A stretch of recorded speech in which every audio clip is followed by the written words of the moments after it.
আপনি কি জানেন, যদি আপনার ইকামার মেয়াদ না থাকে বা আপনি আসার পর থেকে আপনার ইকামা হয় না, আপনি জীবনও দেশে যেতে পারবেন না। হাজারবার চেষ্টা করলে আপনি দেশে যেতে পারবেন না, শুধুমাত্র একটি সমস্যার কারণে।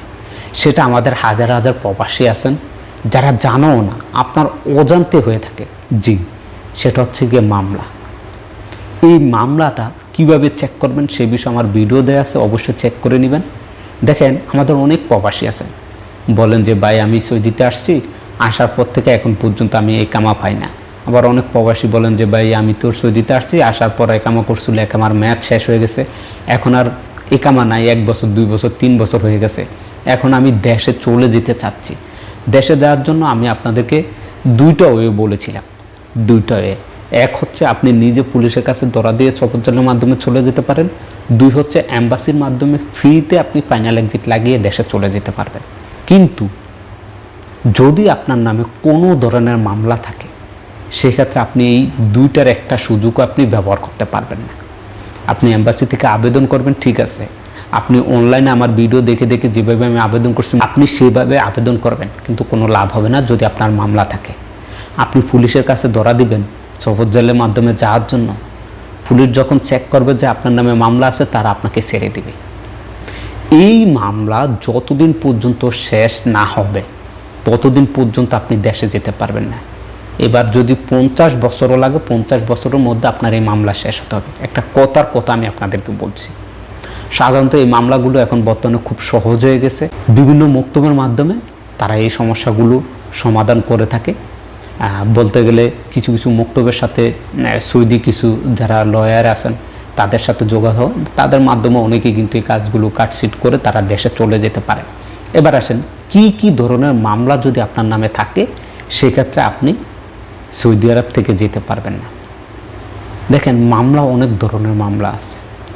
আপনার নামে চুরির মামলা থাকতে পারে, জালিয়াতির মামলা থাকতে পারে, আপনার নামে দেখা গেছে আপনি সিম কিনছেন, সিমে অবৈধ কাজে লিপ্ত ছিলেন, যার জন্য সেটারও মামলা হতে পারে, বা আপনি ওয়াইফাই চালিয়েছেন, আপনি 2 বছর 3 বছর হয়ে গেছে, তাদের টাকাগুলো পেমেন্ট করেন নাই, সেক্ষেত্রেও আপনার মামলা হতে পারে। যে নেট ইউজ করেন সিমের মাধ্যমে, সেই নেটেরও আপনার টাকার জন্য মামলা হয়ে যেতে পারে, আপনি মাসে মাসে পেমেন্ট না করার কারণে।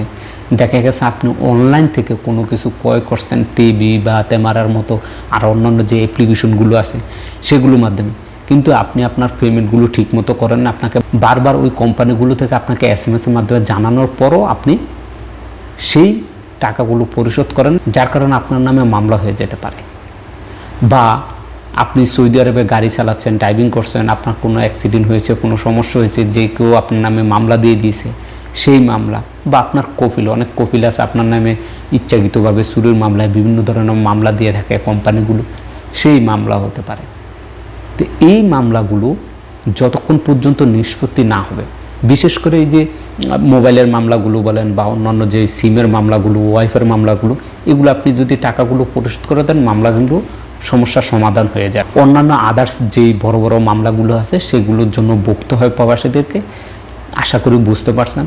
তো আপনারা যারা ওয়াইফাই বা সিমের বা আপনার অন্যান্য কোনো ছোটোখাটো যদি কোনো মামলা হয়ে থাকে টাকার জন্য, যে টাকাগুলো কিস্তিগুলো আপনি দেন নাই বা টাকা পরিশোধ করেন নাই, সেই টাকাগুলো যদি আপনি পরিশোধ করে দেন তাহলে অটোমেটিক আপনার মামলাটা তোলা হয়ে যাবে, আপনি দেশে চলে যেতে পারবেন। আশা করি বুঝতে পারছেন। আমাদের যে সকল প্রবাসীরা আছেন যারা অবৈধ, আমার ভিডিও দেওয়া আছে, কষ্ট করে একটু চেক করবেন যে আপনি এক্সিটে যাওয়ার পূর্বে আপনার নামে কোনো মামলা আছে কি না, সেটা কীভাবে চেক করবেন সেই ভিডিওটা দেখলে আপনি বুঝতে পারবেন। যদি দেখেন আপনার নামে কোনো মামলা নেই, আলহামদুলিল্লাহ ভালো, আপনি দেশে চলে যেতে পারবেন। আর যদি দেখেন আপনার নামে কোনো মামলা আছে, সেক্ষেত্রে আগে যে মামলাটা আছে, কিসের মামলা, বিস্তারিত দেখে সেই মামলাটার সমস্যার সমাধান করুন, তারপর আপনি দেশে যাওয়ার জন্য ফাইনাল এক্সিটের জন্য আবেদন করবেন। ভিডিওটি অনেক অনেক গুরুত্বপূর্ণ আমাদের প্রবাসীদের জন্য। ভিডিওটি শেয়ার করবেন, তাহলে আমাদের হাজার হাজার প্রবাসী ভাই উপকৃত হবে।